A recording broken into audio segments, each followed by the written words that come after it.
Hey everyone, so I'm going to talk about 5 beta tank mates you can have in a 5-gallon tank.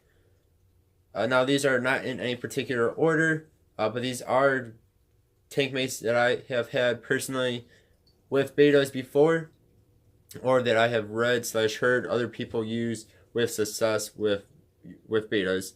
Now, of course, a word of caution is you should know your own beta. So if it is very aggressive, do not keep pretty much anything with it because it'll most likely attack anything else. But now if you have a pretty peaceful beta, these tank mates should work for you, and they have worked for me in the past, like I said. All right, now again, these are not in any particular order, but here we go. Number 1 is ghost shrimp. These are actually one of my favorite inhabitants of a tank, besides from a beta. They are pretty fun to watch. They are super cool. You can see right through them for the most part. You can kind of see the food going through them. Like I said, they're fun to watch, and they swim around the tank in a pretty funny fashion. They're very good at eating stuff off the bottom of the tank, so they will help keep your tank nice and clean. And most betas will not try to eat them unless they are just too small. So if you have like baby ghost shrimp, they might become food. Another awesome thing is they usually cost between like 30 to 50 cents each, so they're super cheap as well. Our number 2 is the Autocinculus, or Otto. Now this is a small algae eater. They again are very cool. They're not as fun to watch as the ghost shrimp, but they are still fun to watch.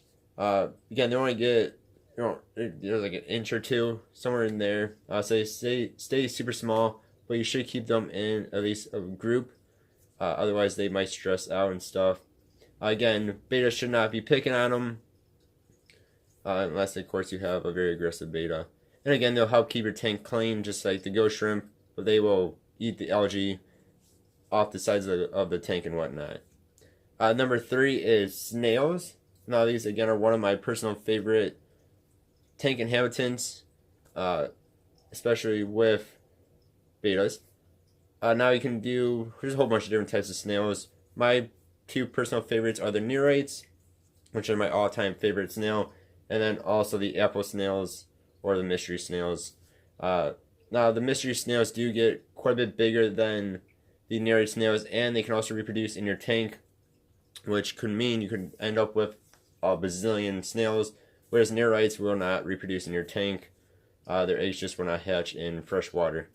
Again, these guys will keep your tank nice and clean.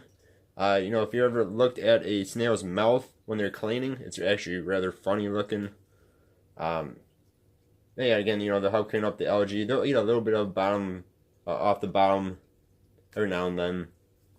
Some of the Nereids are very cool looking. One of my favorite ones are the thorny Nereid snails. They have little horns or thorns coming off their shells. Very cool. Number 4 is, now this one's with a bit more caution than the other ones, is Dwarf Frogs. Again, they stay very small. They're pretty cool. They're somewhat fun to watch. But now they are a bit more not protected, but like snails are, and they don't move much. So some bears might actually pick on them more than the other guys that I've listed off so far. So if you do decide to get one of these, just be very cautious and pay attention. Make sure bears not picking on them. Then a lot of these will only eat worms, so you might have to get the worms for them to eat. So then number 5, again, this one's with a bit of caution, is cherry shrimp. So like the ghost shrimp, they will help eat off the bottom of the tank. They will help their bottom feeder pretty much.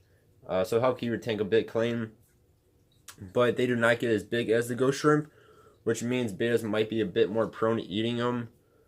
So again, use caution if you do decide to get cherry shrimp, and do try to get bigger cherry shrimp. Don't get the babies because they will most likely become food. And these guys, if you keep a bunch of them in your tank, you might actually end up with babies. But again, the beta will probably eat them. Yeah. And again, these guys are very, very cool. They're very pretty. Really cool little shrimp. And again, they'll help keep your tank clean. Yeah, so there is my personal 5 recommendations for beta tank mates in a 5-gallon tank. Again, you gotta use a little bit of caution, and you gotta know your beta a bit before you put anything in with them to make sure their beta is not very aggressive and will attack. other tank mates. Thank you all very much for watching. Have a good one. Goodbye.